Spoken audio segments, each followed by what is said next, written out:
Budget ঘাটতি মেটাতে সরকার বৈদেশিক ও দেশীয় উৎসের উপর নির্ভরশীল। এর মধ্যে ব্যাংক ঋণের নির্ভরতা বেশি দেখা যায়।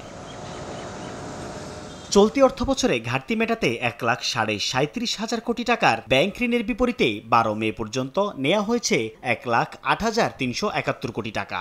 বিনিয়োগে ভাটায় বেসরকারি খাতের ঋণের চাহিদা কমায় বাজেট ঘাটতি পূরণে সরকারের ব্যাংক নির্ভরতা তেমন সংকট তৈরি করবে না বলে মত অর্থনীতিবিদদের। ইলেকশন এবং সামগ্রিক স্ট্যাবিলিটিটা কোন জায়গায় আসে সেটা দেখে তারা বিনিয়োগ করবে।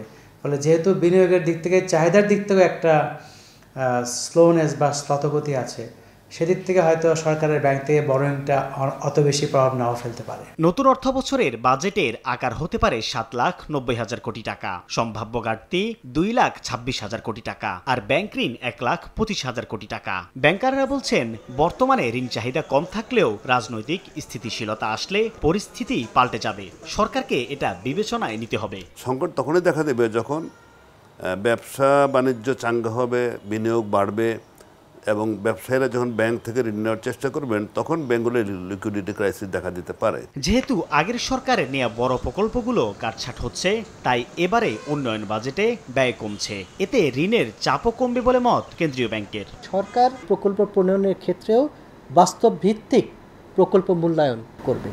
উন্নয়ন প্রকল্প করতে গিয়ে তারা খুব বেশি ঋণ ব্যাংকিং সেক্টর থেকে নেবে না। বাংলাদেশ ব্যাংকের তথ্য বলছে, চলতি অর্থবছরের মার্চে বেসরকারি খাতে ঋণ প্রবৃদ্ধি ছিল 7.57% ও সরকারি ঋণের প্রবৃদ্ধি 16.32%।